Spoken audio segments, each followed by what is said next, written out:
विजय शर्मा, उम्र 62 साल। पूरी जिंदगी बैंक में नौकरी की। एक एक पैसे का हिसाब रखा। हर बिल की रसीद संभाल कर रखी। लेकिन शायद एक रिश्ता संभालना भूल गए। उनके 2 बेटे थे, जिन्हें पढ़ाने के लिए उन्होंने अपनी खुशियां तक बेच दी। खुद पुराने कपड़े पहन लिए, लेकिन बेटों की हर ख्वाहिश पूरी की। रिटायरमेंट के बाद विजय शर्मा सोच रहे थे, अब पूरा परिवार साथ बैठेगा, पोते पोतियों के साथ हंसेंगे। लेकिन किस्मत को कुछ और मंजूर था। एक दिन बड़े बेटे ने कहा, पापा अब ये पुराना घर बेच देते हैं, हमें शहर में नया फ्लैट लेना है। विजय शर्मा की आंखें भर आईं, क्योंकि उस घर की हर दीवार में उनकी पत्नी की यादें बसी थीं। उन्होंने मना कर दिया, बस यही बात बेटों को बुरी लग गई। धीरे धीरे दोनों बेटों ने बात करना कम कर दिया। खाना अलग, बैठना अलग। और एक दिन बड़े बेटे ने गुस्से में कह दिया, पापा अब आप पुराने जमाने के हो गए हो, आपकी वजह से हमारी जिंदगी रुकी हुई है। ये शब्द सुनकर विजय शर्मा अंदर से टूट गए। उस रात उन्होंने चुपचाप अपनी पुरानी अलमारी खोली, पत्नी की तस्वीर हाथ में ली और रोते हुए बोले, देखो जिन बच्चों के लिए सब कुछ किया, आज वही मुझे बोझ समझने लगे। अगली सुबह विजय शर्मा घर छोड़कर चले गए।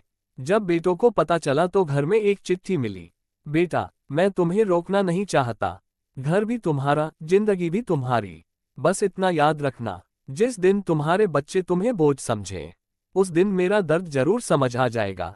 चिट्ठी पढ़कर दोनों बेटे फूट फूट कर रोने लगे। लेकिन तब तक बहुत देर हो चुकी थी। विजय शर्मा घर छोड़कर चले गए थे, लेकिन जाते जाते वो अपने साथ सिर्फ एक छोटा बैग और अपनी पत्नी की तस्वीर ले गए। उधर दोनों बेटे पूरी रात रोते रहे। उन्हें पहली बार एहसास हुआ कि जिस पिता को उन्होंने अकेला छोड़ दिया, उन्होंने ही पूरी जिंदगी उनका सहारा बनकर बिताई थी। अगली सुबह दोनों भाई पापा को ढूंढने निकल पड़े। रेलवे स्टेशन, मंदिर, पुराने दोस्त, हर जगह तलाश की, लेकिन विजय शर्मा कहीं नहीं मिले। 3 दिन बाद छोटे बेटे के फोन पर एक अनजान नंबर से कॉल आया। क्या आप विजय शर्मा जी के बेटे बोल रहे हैं? बेटे ने घबराकर कहा, जी। पापा कहाँ हैं? उधर से आवाज आई, आपके पिताजी एक वृद्धाश्रम में हैं और उनकी तबीयत बहुत खराब है। ये सुनते ही दोनों भाइयों के पैरों तले जमीन खिसक गई।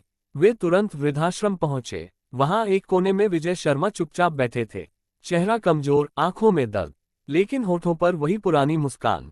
बेटों को देखते ही बोले, तुम लोग यहाँ क्यों आए? मैं ठीक हूँ बेटा। इतना सुनते ही दोनों बेटे उनके पैरों में गिर पड़े। पापा हमें माफ कर दीजिए, हम आपकी कीमत समझ ही नहीं पाए। विजय शर्मा की आंखों से आंसू बहने लगे। उन्होंने दोनों बेटों के सिर पर हाथ रखा और कहा, बेटा माँ बाप नाराज हो सकते हैं, लेकिन अपने बच्चों से नफरत कभी नहीं करते। पूरा वृद्धाश्रम रो पड़ा। उस दिन दोनों बेटे अपने पापा को वापस घर ले आए और पहली बार उस घर में फिर से खुशियां लौट आईं। जिस घर में माँ बाप की इज्जत होती है, वहीं असली सुख और बरकत रहती है। वीडियो पसंद आए तो लाइक, कमेंट, चैनल सब्सक्राइब जरूर करें।